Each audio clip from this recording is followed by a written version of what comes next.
Ethiopia, Africa's ancient kingdom, has been shrouded in mystery since the beginning of recorded history. Ethiopia is located on a high mountainous plateau in northeastern Africa, a region remote from the rest of the world. In ancient times, Ethiopians were continuously at war with plundering bands of invaders, but their willingness to fight turned back all enemies. As a result, the peoples of Ethiopia, who are predominantly Aryan, are free and independent. They are proud of having the longest continuous history of any Christian nation in the world. The major religion is ancient Coptic, the oldest branch of the Christian Church.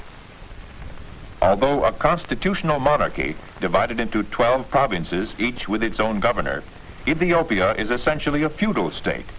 Most of the people still live in isolated villages ruled by tribal chiefs.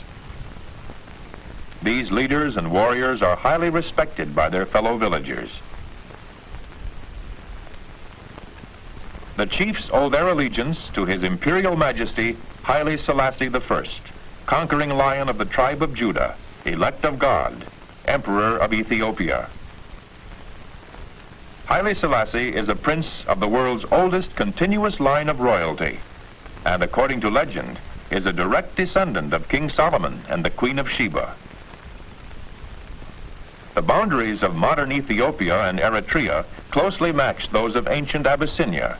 The country lies in the northeastern corner of Africa. On the northeast is the Red Sea. To the west is the Anglo-Egyptian Sudan. On the south are Kenya and Somalia, and on the east are French and British Somaliland. Ethiopia is a vast country, about 9 times the size of New York State. Most of its terrain consists of a high plateau, thousands of feet above sea level. This plateau is broken in many places by deep valleys and steep mountains. The fact that Ethiopia is primarily populated by a people of Caucasian ancestry makes it unique among other African nations. There are over 100 different tribes and races within the country.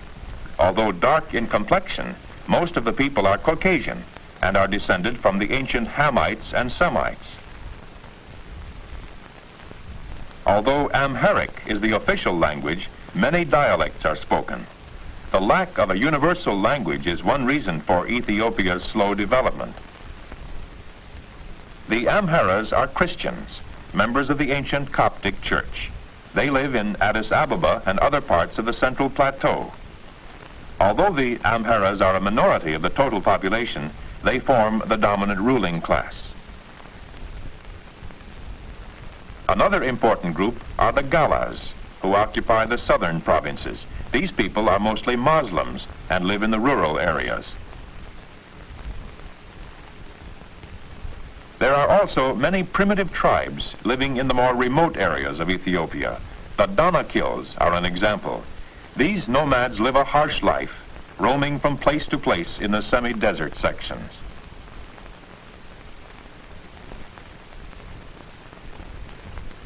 Most of the Ethiopians of today are not pure descendants of any one race. The facial features of both women and men are likely to reflect a varied combination of Caucasian, Negroid, Arabian, and Hebrew characteristics.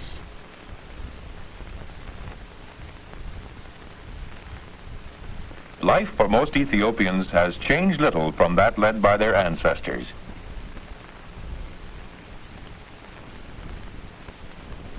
Most of the people still live in small villages with no direct contact with the outside world. Village life centers around a few scattered huts. Large families live together in these small, primitive shelters.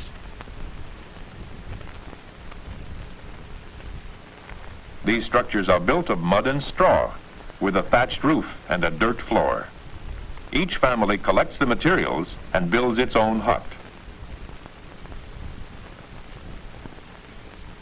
The people have little or no money, but are self-sufficient. Each member of the family performs some necessary task. An important daily duty for the women is to bring water from the nearest stream or lake. The water supply may be miles away. Clothing is washed on a rock in shallow water, a slow and tiresome task.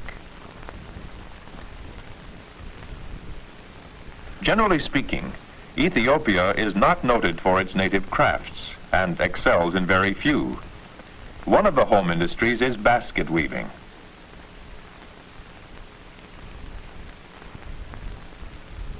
Another craft taught in the mission schools is embroidery and fine needlework.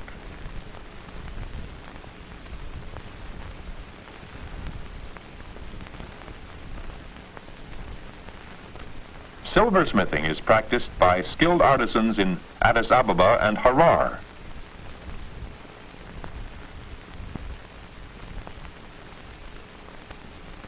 This ancient art is not taught in any school, but is a family heritage passed from father to son.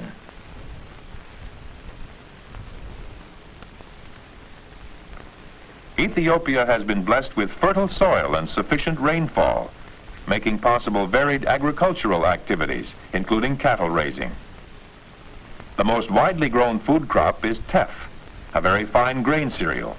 This forms one of the staples of the Ethiopian diet. Other grain crops include wheat, barley, and corn. The plowing, sowing, and harvesting of crops is carried out in the most primitive manner and with the simplest kind of agricultural implements. An example of this is the wooden plow, fashioned by the farmer himself. Coffee of high quality is grown in the province of Kaffa. Its export accounts for a large part of Ethiopia's foreign exchange. The national dress is the white cotton shama.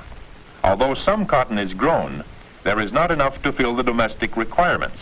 A program is underway to increase cotton acreage. A great variety of fruits and vegetables is grown and can be bought at all city and village markets throughout the year.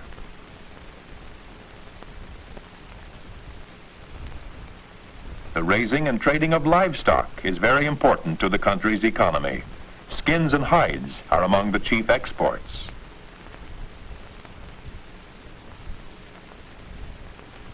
One of the greatest obstacles to Ethiopian progress is the lack of an adequate transportation system. Before the Italian occupation of 1935, the country had only a few hundred miles of dirt roads, paths, and camel trails. The Italians built about 5,000 miles of new roads, including some well-engineered and paved highways.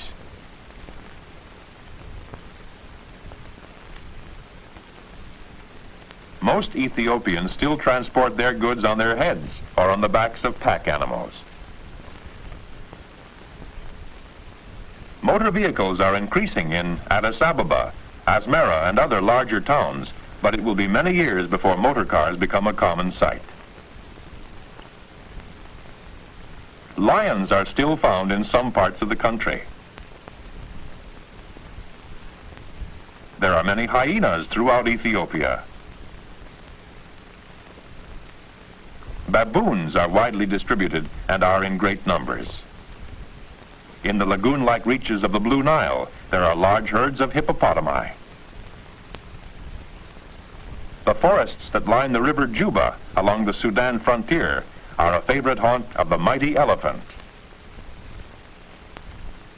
Ethiopia has never had organized big game hunting.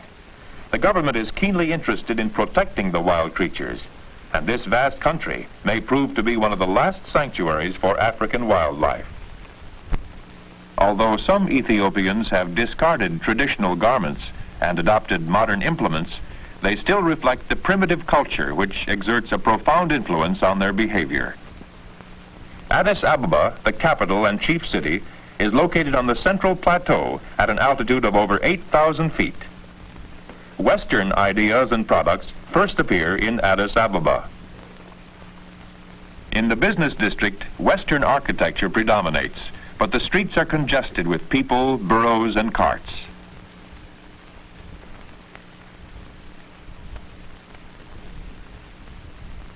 The second most important city is Harar, located about 300 miles east of Addis Ababa. This gate was built by invading Muslims more than 600 years ago. Harar is still a center of Muslim influence. The city is very old and has accepted only a few of the modern innovations found in Addis Ababa. The population of the city is a mixture of many races, making Harar the melting pot of the nation. Ethiopia has been a Christian kingdom since the first half of the 4th century. There are over 15,000 Christian state churches in the country. 1/4 of the male population of the ruling class, the Amharas, are priests. The state religion is Coptic, an ancient form of Christianity. The church has great influence with the people and also in government affairs.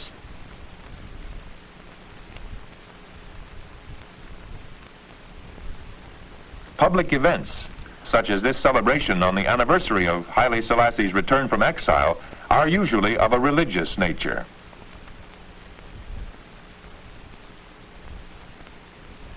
People come from distant villages to take part in the activities and to see and hear the emperor.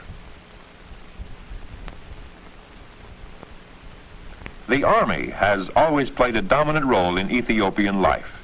Just as many young men are attracted into the priesthood of the Coptic Church, many others look forward to serving in the army.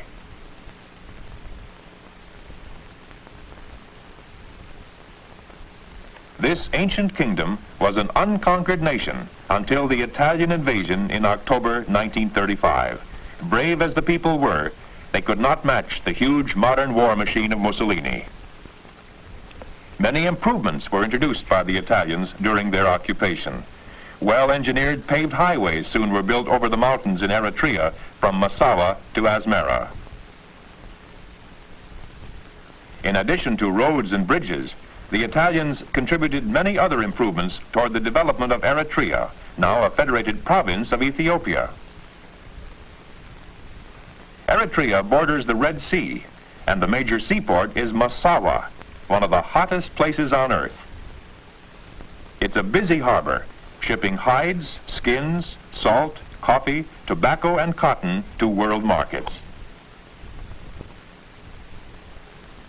The chief city is Asmara, located on a high plateau. Roman-style architecture and wide streets are some of the constant reminders of the influence of the Italians.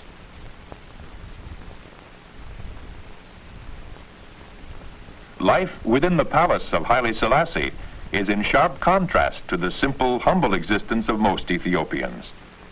Here one finds splendor comparable to that enjoyed by the kings of the Arabian Nights. The emperor holds many official events in his beautiful gardens. Guests often are entertained at formal dinners served on a banquet table resplendent with fine linen, china, gold, and silver.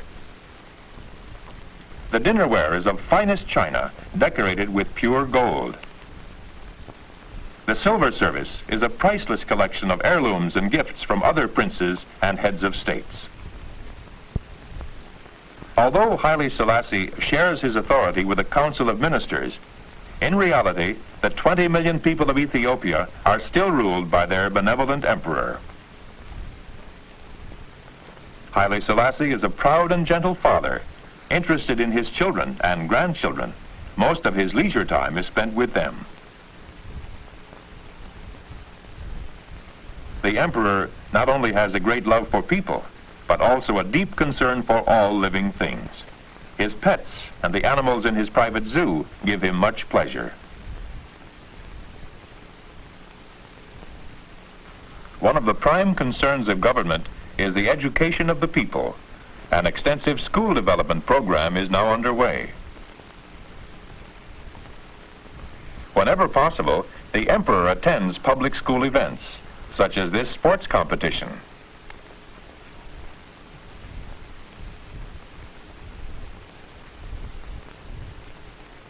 He takes a great interest in the younger generation, knowing that their education and training as Ethiopia's future leaders is essential.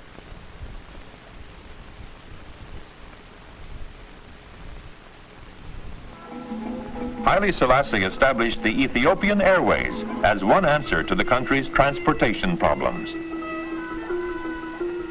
However, well-engineered highways and bridges must be constructed in order to connect remote villages and towns.